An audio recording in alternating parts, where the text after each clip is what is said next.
Hello दोस्तों, तो कैसे हैं आप सब। उम्मीद करता हूँ आप सब बहुत अच्छे होंगे। क्लास 12 की प्रिपरेशन आपकी स्टार्ट हो गई होगी। 1 से 2 महीना आपने क्लास 12 की पढ़ाई कर रही हो। क्लास 12 में 2 मैथमेटिक्स की बुक्स हैं। उसमें से पहला, अगर जैसे ही आप सेकंड बुक स्टार्ट करेंगे तो सबसे पहला जो आपको टॉपिक या चैप्टर दिखाई देगा वो है इंटीग्रल्स।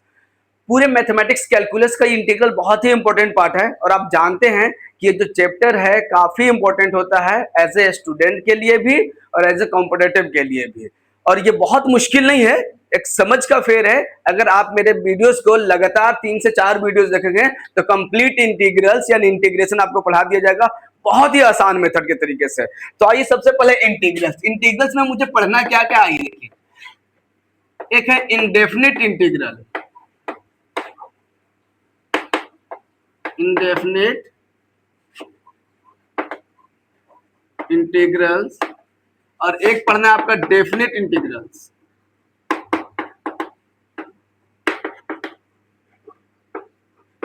ठीक है, तो देखिए इंडेफिनिट और डेफिनिट दो पोर्शन है। इंडेफिनिट थोड़ा सा बड़ा है, डेफिनिट अगर ये आपको कंप्लीट आ गया तो ये उसी का एक पोर्शन है, वो आसानी से आ जाएगा। थोड़े बहुत आप सीखेंगे, बहुत कमाल के टॉपिक है ये। इंडेफिनिट इंटीग्रल्स की अगर मैं बात कर लूं तो इसमें कितने टॉपिक्स पढ़ने हैं आइए बताता हूं। सबसे पहले एक हो गया सब्स्टिट्यूशन मेथड, सब्स्टिट्यूशन मेथड। ठीक है, एक तो हो गया सब्स्टिट्यूशन मेथड, ये आपको पढ़ना है। और इसके बाद पढ़ना है integral by part, integration by part, integration by partial fraction,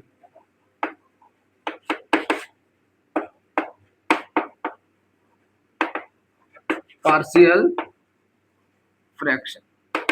ठीक है, इसके बाद है कुछ special types of formula, special formula based. ठीक है, स्पेशल फॉर्मूला बेस्ड का मतलब क्या होता है, कोई भी इंटीग्रेशंस के आपके पास फंक्शंस गिवन है और इस फॉर्मूला पे यानी एक स्पेशल फॉर्मूला पे कन्वर्ट करना है, इसके बाद इंटीग्रेशन करना है, जो आप 1 बाय 1 करके सीखने वाले हैं। तो अगर आप मैं देखूं इस तरह की इतनी सारी चीजें आपको पढ़ना है, बट जो सब्स्टिट्यूशन मेथड है देखने को बहुत आसान हो गया, 1 2 3 4 टॉपिक्स है, लेकिन इन सब्स्टिट्यूशन मेथड में ही 2 या 3 तरह के टॉपिक्स आपको दिखाई देगा। कोई वेरिएबल है, वेरिएबल को सब्स्टिट्यूट कर दिया, अनदर वेरिएबल आ गया, हम उसे इंटीग्रेट कर देंगे।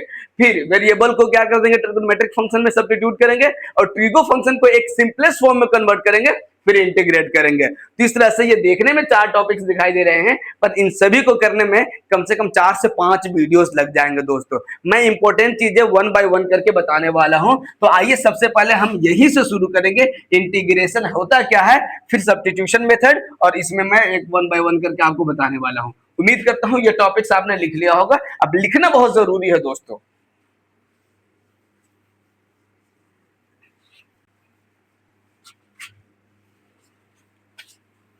सबसे पहले what is integration, what is integration. Integration क्या है, इसको देखिए, कहते हैं इंटीग्रेशन इज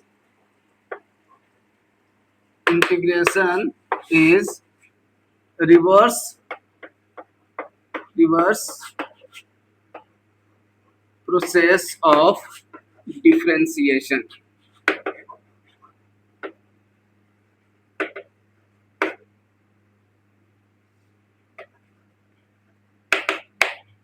देखिए इंटीग्रेशन क्या कहता है, integration is reverse process of differentiation, यानी किसी फंक्शन को जब हम डिफरेंशिएट करते हैं जो वैल्यू आता है उसी फंक्शन को जब इंटीग्रेट कर देंगे तो वापस से फंक्शन आ जाएगा। क्या ये सही है?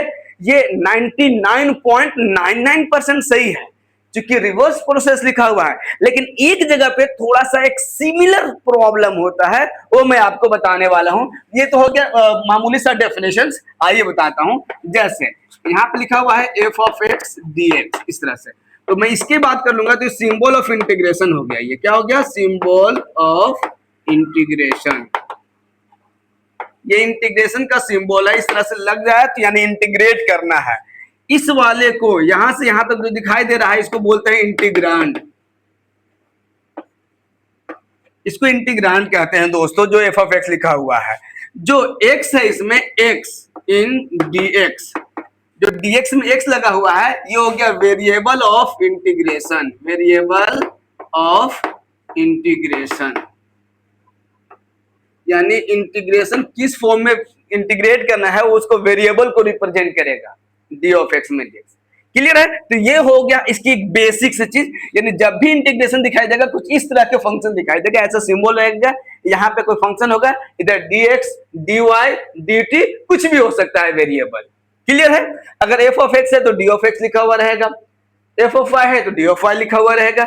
इस तरह के सिंपल है। मैं एग्जांपल के तौर पे बता दूं, इस तरह से cos x dx। अब इसका जो इंटीग्रेशन होता है दोस्तों sin x प्लस c। अब देखिए ये तो हो गया, अब आइए कन्वर्स प्रोसेस वाला, रिवर्स प्रोसेस जो है इसको मैं समझाने की कोशिश करता हूं। सपोज कर लेते हैं एक हमारा है y is equal to sine X function है, तो जब हम इसका dy बाई dx करते हैं x के रेस्पेक्ट में तो sin x का क्या हो जाता है, cos x हो जाता है। अब इसी cos x का जब इंटीग्रेशन किया है दोस्तों तो क्या आ गया है sin x, लेकिन यहाँ पे एक हमने c लिखा है, c को बोलेंगे आर्बिट्ररी कांस्टेंट, आर्बिट्ररी कांस्टेंट। अभी आर्बिट्ररी कांस्टेंट का क्या अर्थ है अभी आपको समझ में आएगा, अभी तो बहुत बेसिक सा लगा। देखिए sin x का इंटीग्रेशन किया cos x आया, sin x का डिफरेंशिएशन किया cos x आया दोस्तों, cos x से इंटीग्रेशन किया sin x आ गया, एक प्लस में c आ गया। c क्यों आता है इसका अर्थ मैं समझाने वाला हूं, आइए देखिए।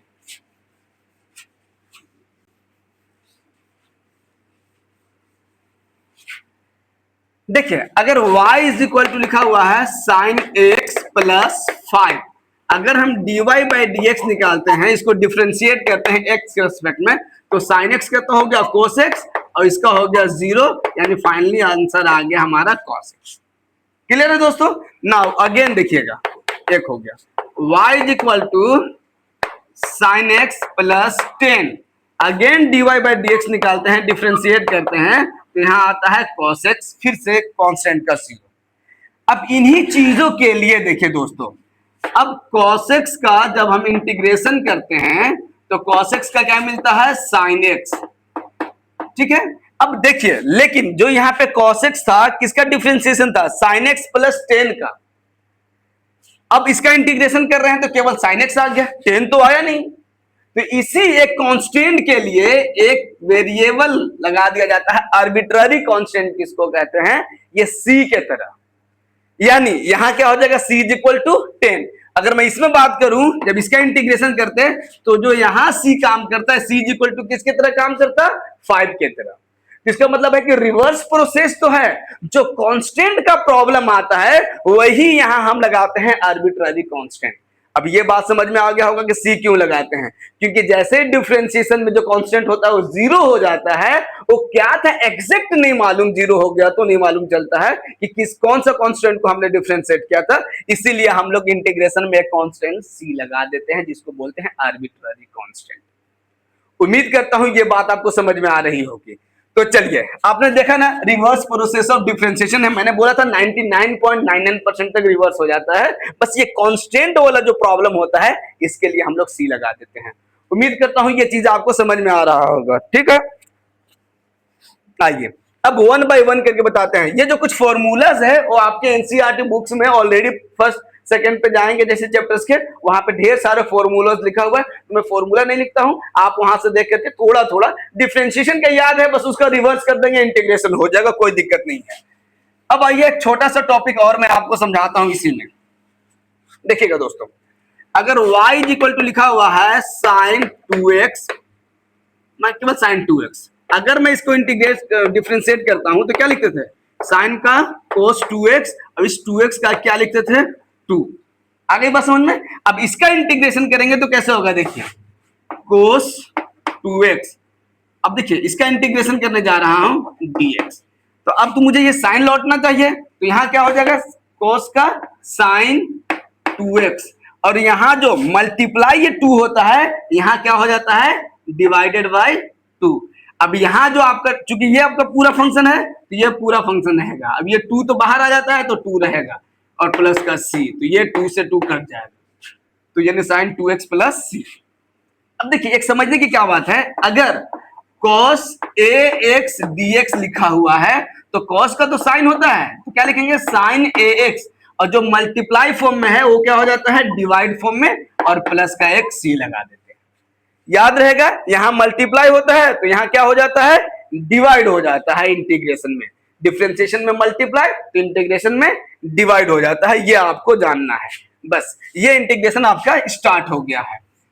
अब आइए एक बेसिक वाला जो डिफरेंशिएशन में आपने स्टार्टिंग में पढ़ा था इस तरह से कि जब y is equal to x के पावर n होता है देन dy बाई dx निकालते हैं डिफरेंशिएशन, तो n x के पावर n माइनस 1 करते थे, याद होगा आपको।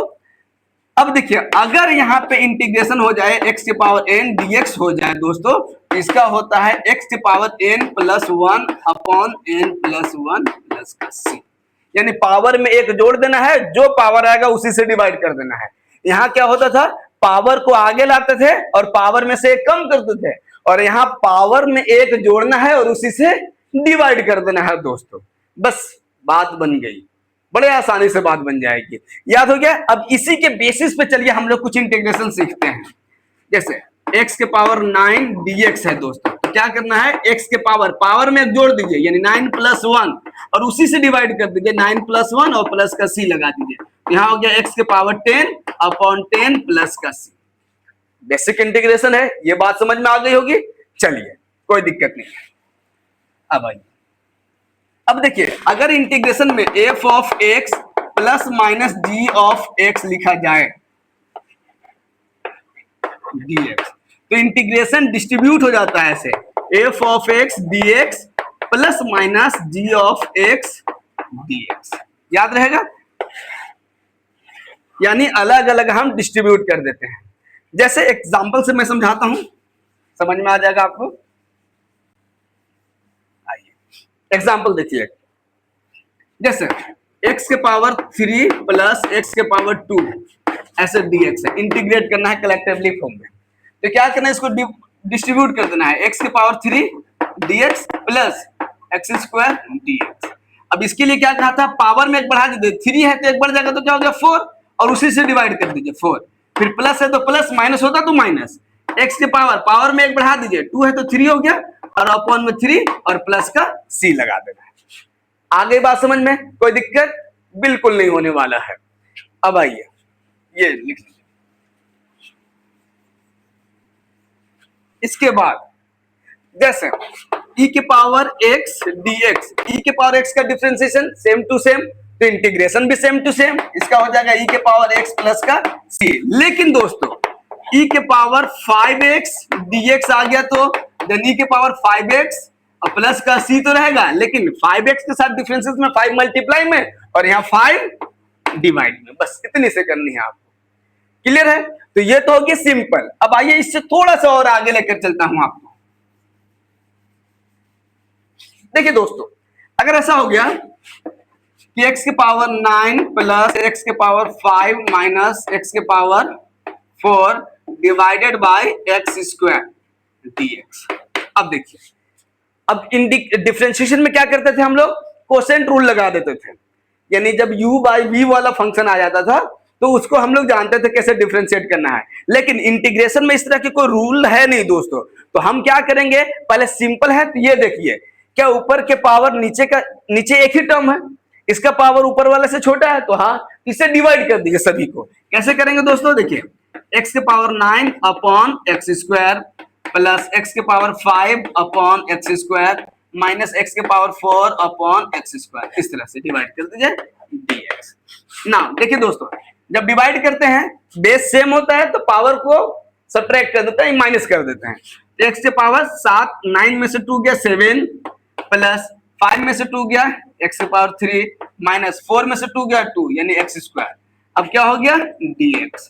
अब चाहे तो अलग अलग करके लिख दीजिए या एक साथ आप लिख दे सकते हैं। देखिए पावर में एक बढ़ाना है इंटीग्रेशन, तो 7 से 8 उसी से डिवाइड करना है, प्लस है प्लस देंगे, पावर में एक बढ़ाएंगे 3 है 4 उसी से डिवाइड कर देंगे 4, माइनस है पावर में एक बढ़ा देंगे 2 में एक 3 उसी से डिवाइड कर देंगे और प्लस का c। इस तरह से ये इंटीग्रेशन हो गया।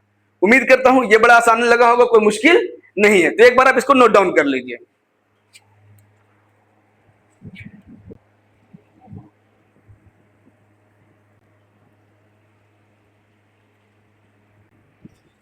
चलिए, अगर आपने नोट डाउन कर लिया है तो आइए नेक्स्ट देखते हैं।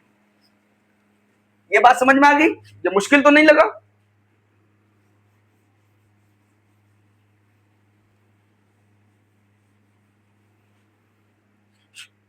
कई ऐसे सिंपलेस्ट फॉर्म में रहेगा, जैसे x square plus 2x plus 1 upon x plus 1 dx। अब लग रहा है कि सर वहां तो एक फंक्शन था,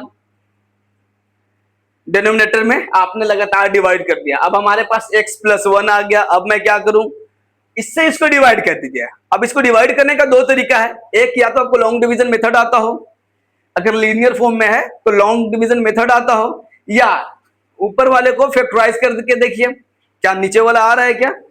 देखिए ऊपर को हम देख रहे हैं ध्यान से, तो a square plus 2ab plus b square, 1 जो है किसका स्क्वायर है? 1 का स्क्वायर है।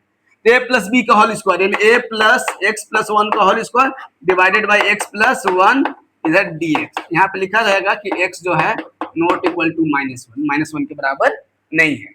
अब आइए दोस्तों, अब देखिए ये सेम टू सेम है, कट जाएगा, पावर 1 बच जाएगा, यानी इंटीग्रेशन x प्लस 1 dx। अब देखिए यहाँ पे x पे पावर कुछ नहीं तो 1 है, तो 1 में एक जोड़ दीजिए 2 डिवाइडेड बाई 2 प्लस यहाँ कुछ नहीं, कांस्टेंट हो गया 1 और कांस्टेंट का क्या हो जाएगा x और फिर लास्ट में प्लस का c। देखिए कैसे हो गया, जैसे 1 बाहर ले लिया, अब हो गया dx, तो dx का क्या हो जाता है x और 1 मल्टीप्लाई है तो 1 और लास्ट में प्लस का क्या लगाते थे c। तो इस तरह से तो हमारा फाइनल क्या हो गया, x square upon 2 plus x plus सी।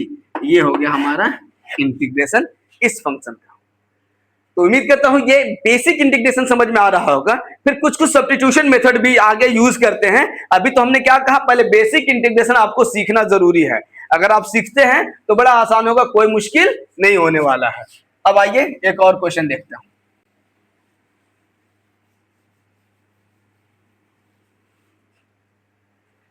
जैसे यहां पे लिखा हुआ है साइन 5x प्लस 6, इसका इंटीग्रेशन करना है। अब डिस्ट्रीब्यूट कर दीजिए इसको, साइन 5x लिख दीजिए dx प्लस 6 कांस्टेंट है बाहर ले लीजिए dx। अब देखिए साइन x का क्या होता था, माइनस कॉस x, तो माइनस कोस 5x और जो मल्टीप्लाई में होता है उसको क्या कहता था, मैं इधर डिवाइड करना है अपॉन 5 प्लस 6 dx का क्या हो गया x और प्लस का c। देखिए ये हो गया इंटीग्रेशन आपका इस फंक्शन का। ये आपके पहले एक्सरसाइज में ऐसे क्वेश्चंस आपको दिखाई देंगे, डोंट वरी, बिल्कुल घबराना नहीं है। आप मेरे चैनल पे पहली बार आए तो प्लीज सब्सक्राइब करना ना भूलें और अपने दोस्तों के साथ भी शेयर करें। बड़े आसान तरीके से हम आपको पूरा मैथमेटिक्स, इंटायर मैथमेटिक्स पढ़ाने वाला हूं, चाहे कॉम्पिटेटिव मैथमेटिक्स क्यों ना हो या फिर आपका बोर्ड के लिए सीबीएसई हो या किसी स्टेट बोर्ड की तैयारी कर रहे हो, आपको कंप्लीट वीडियोस मिलने वाला है। आप मेरे चैनल पे पहली बार आए तो प्लीज सब्सक्राइब करें, हमें सपोर्ट करें। ये हो गया। अब आइए इसके बाद देखते हैं।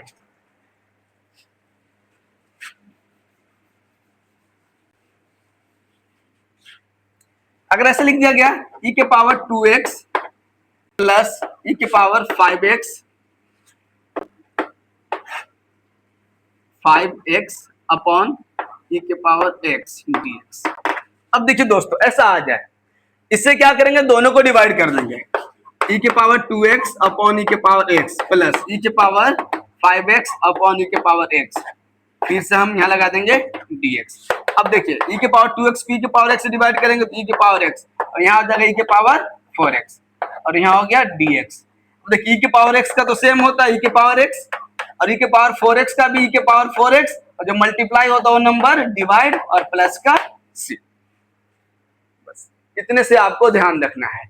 और बाकी क्या आपको हमने बताया था, सब्स्टिट्यूशन मेथड पढ़ना है, इंटीग्रेशन बाय पार्ट पढ़ना है, इंटीग्रेशन बाय पार्शियल फ्रैक्शन पढ़ना है और सम स्पेशल फॉर्मूलाज को यूज करके पढ़ना है। ये 4 टॉपिक्स हैं।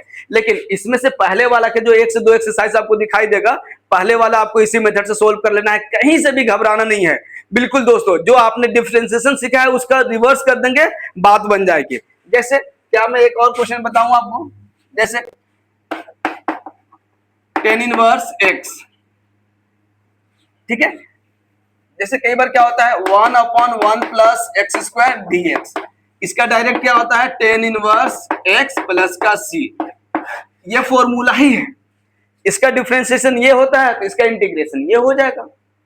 बस ऐसे फॉर्मूलाज है, आप आराम से बना सकते हैं, बिल्कुल भी कोई कहीं से घबराने की जरूरत नहीं है। कुछ भी प्रॉब्लम आता है आप हमें कमेंट सेक्शन में पूछ सकते हैं।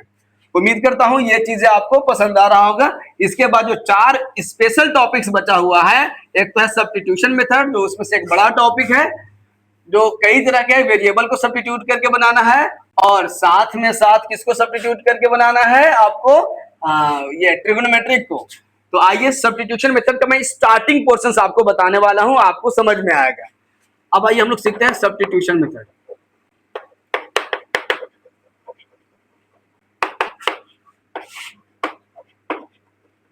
सब्स्टिट्यूशन मेथड क्या होता है? सपोज कर लेते हैं आपके पास की कोई फंक्शन है, इस तरह से सिंपलेस्ट फॉर्म में नहीं है जिसका इंटीग्रेशन करना आपके लिए आसान हो या जिसको फॉर्मूला आप जानते हो। तो वैसे केसेस में क्या करते हैं, जब हम कुछ सब्स्टिट्यूट करते हैं, सब्स्टिट्यूट करने के बाद क्या आ जाता है, एक सिंपलेस्ट फॉर्म में कन्वर्ट हो जाता है और फिर बनाना बड़ा आसान हो जाता है। आइए आपको दिखाने वाला हूं। जैसे मान लेते हैं आपके पास लिखा हुआ है यहाँ पे sin x upon cos x dx। मान लेते हैं u बाई वी वाला फॉर्मूला है, u बाई वी का आपके पास इंटीग्रेशन नहीं आता है। सिंपलेस्ट फॉर्म में 10x भी लिख सकते हैं, 10x का डायरेक्ट इंटीग्रेशन आप याद कर सकते हैं। मैं आपको बताना स्टार्ट करता हूं। मान लेते हैं कि इसमें कैसे करें यार, केवल साइन होता तो भी बात बन जाती है, या केवल कोस होता तो भी बात बन जाती है, बट साइन अपॉन कॉस से कैसे करूं? अगर मैं इसको t मान लूं तो इसका इंटीग्रेशन क्या हो जाता है, डिफरेंशिएशन क्या होता है, साइन। ऐसा मानता है let cos x is equal to t। अगर हम दोनों तरफ डिफरेंशिएट करेंगे तो क्या हो जाएगा, इधर minus sine x dx is equal to dt। अब आप बताओ दोस्तों, ये यहां पे दिखाई दे रहा है ना साइन x dx, इसके बदले में हम क्या लिख सकते हैं, sine x dx is equal to minus dt लगाना है।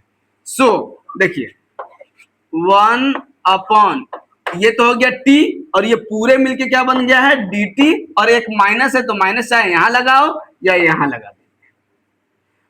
माइनस 1 अपॉन टी का क्या होता है, log mode t plus c। ठीक है, अब माइनस को रहने दीजिए, लॉग मोड, और t क्या माना था आपने, cos x, यहां लिख दीजिए cos x और प्लस का c। तो देखिए आपको याद रखने के लिए हो गया, ये तो किसका था, 10x का था, 10x dx। तो 10x के डायरेक्ट इंटीग्रेशन आपको याद रखना है, minus log mode cos x plus, या एक और हो जाएगा, माइनस को यहां भेजेंगे तो ये रेसिप्रोकल होगा, तो ये भी लिख सकते हैं आप कि log mode sec x plus c। तो ये मैंने एक सिंपल से चीज लेकर के आपको समझाया कि कैसे हम सब्स्टिट्यूट करेंगे कि फंक्शन सिंपलेस्ट फॉर्म में कन्वर्ट हो जाए, जिसको सोल्व करना हमारे लिए आसानी हो जाएगी। अब आइए नेक्स्ट एक और क्वेश्चन लिखता हूं और आपको अच्छा लगेगा, समझ में आएगा।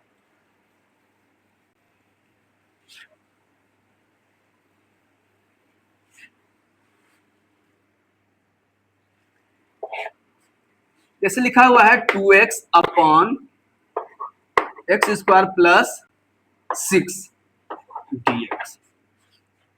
अब देखिए पहले क्या था, ऊपर ज्यादा फंक्शंस थे यानी अलग अलग था, नीचे एक टर्म होता था। अब नीचे 2 टर्म है, ऊपर एक टर्म है, ऊपर की डिग्री छोटा है, नीचे की डिग्री बड़ा है। अब तो हो गया मुश्किल। अब ऐसे केसेस में इस क्वेश्चन को हम कैसे सोल्व करते हैं, आइए सब्स्टिट्यूट करके। अगर केवल मैं इसको भी टी मानूंगा तब भी आने वाला है डिफरेंशिएशन, या पूरा को टी मान लीजिए तब भी आने वाला है। हम क्या करते हैं, let x square plus 6 is equal to t मान लिया, इसका डिफरेंशिएशन हो गया 2x, इधर लिख दिया dx, इधर हो गया dt। यानी देखिए कंप्लीट ये मिलकर के किस में कन्वर्ट हो गया, हमारा dt में। सो क्या हो गया, ये तो हो गया dt, और इसको माने थे t, और इसका क्या होता था दोस्तों, अभी अभी बताया था log mode t plus c। तो अब क्या लिख सकते हैं हम यहाँ पे, आंसर हो गया हमारा log mode x square plus 6 plus c। देखिए बस क्या था, ऐसा फंक्शन ऐसा दिख रहा था, हमने सब्स्टिट्यूट किया, बात बन गई, हो गया कंप्लीट। तो ये क्या हो गया, वेरिएबल को वेरिएबल में ही हम बदल रहे हैं और बहुत ज्यादा कुछ कर नहीं रहे हैं। इस वेरिएबल को माना, वो वेरिएबल आ गया, एक अनदर वेरिएबल में कन्वर्ट हो गया मेरा इंटीग्रेशन, और वो इस सिंपलेस्ट फॉर्म में हो गया। 1/t का आता है लॉग मोड t, तो हम बड़े आसानी से सॉल्व कर पाएंगे। तो यही सब्स्टिट्यूशन मेथड है और कोई मुश्किल नहीं है, लेकिन दिमाग लगाना चाहिए आपको कि हम क्या सब्स्टिट्यूट करें कि क्या आ जाए। मैंने तो फंक्शन के बेसिस पे वेरिएबल अलजेब्रिक वाले को हमने सब्स्टिट्यूट किया है, ट्रिगोनोमेट्रिक वाले भी आएगा, ऐसा बहुत सारा चीज है जहां पे आपको सोल्व करना होगा। एक एग्जांपल देकर समझाता हूं, और आज तक इस वीडियो में एक ही 3 से 4 वीडियो होगा, कंप्लीट इंटीग्रेशन हो जाएगा। आपको कोई भी डाउट होगा मेरे दोस्तों, आप जरूर हमसे पूछ सकते हो, पर चैनल को जरूर सब्सक्राइब करना, सपोर्ट हमें कीजिए दोस्तों। जैसे आइए, लिखा हुआ है tan स्क्वायर x अपॉन में sec x प्लस 10 dx, ऐसा लिखा हुआ है। अब ऐसा इंटीग्रेशन है ही नहीं, कोई फॉर्मूला नहीं है ना। अब बताइए कैसे इसको सॉल्व करें, या इसको मैं और थोड़ा सा बदल देता हूं और सिंपलेस्ट फॉर्म कर देता हूं, ये यहां कर देते हैं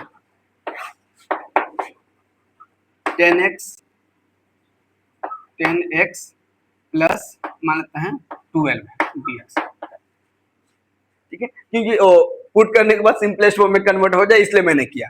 हमें क्या करना है, क्या इसको पुट करने से ये आ रहा है क्या, या इसको पुट करने से ये आ रहा है क्या, देखिए 10x का sec स्क्वायर x होता है, हाँ बस बात बन गई। तो हम क्यों ना कंप्लीट को मान लो, ये तो 0 हो जाता है, तो मान लेते हैं let 10x plus 12 is equal to t, it implies that sec square x dx is equal to dt में, इसका तो 0 हो गया। सो क्या हो गया यहाँ पे 1/t dt, इसका होता है log mod t plus c, और log mod क्या बन गया हमारे पास 10x प्लस 12 प्लस का c। देखिए ये इंटीग्रेशन हो गया। तो इस तरह से हम सोल्व कर सकते हैं बड़े आसानी से, कहीं भी कोई दिक्कत होने वाला नहीं है। आइए नेक्स्ट एक और देख लेते हैं।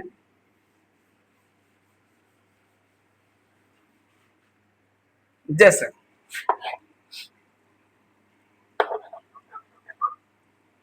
log x upon x dx, ऐसे लिखा हुआ है। अभी तक आपने देखा था कि हर बार मैं डिनोमिनेटर के चीजों को ही मानता था, पर हमें अब ऐसा कोई है नहीं u बाई बी का, तो हम क्या मान ले, क्या जाए, x का तो 1 होता है, 1 dx, यहाँ dx होगा दोस्तों 1 dx। अब ऐसा बात बन नहीं रही है, log x का 1 अपॉन x आता है, तो बस बात बन गई, let log x is equal to t मान लिया, इसका डिफरेंशिएशन करेंगे 1 upon x dx is equal to dt। अब देखिए log x को t माना, यहाँ तो हो गया t, और 1 upon x dx, 1 upon x dx किसमें बदल गया dt में, तो ये हो गया dt। अब t का क्या होता है t square upon 2 plus c, t किसके बराबर था log x के बराबर हो गया, तो log x का होल स्क्वायर प्लस c, ये हो गया आंसर।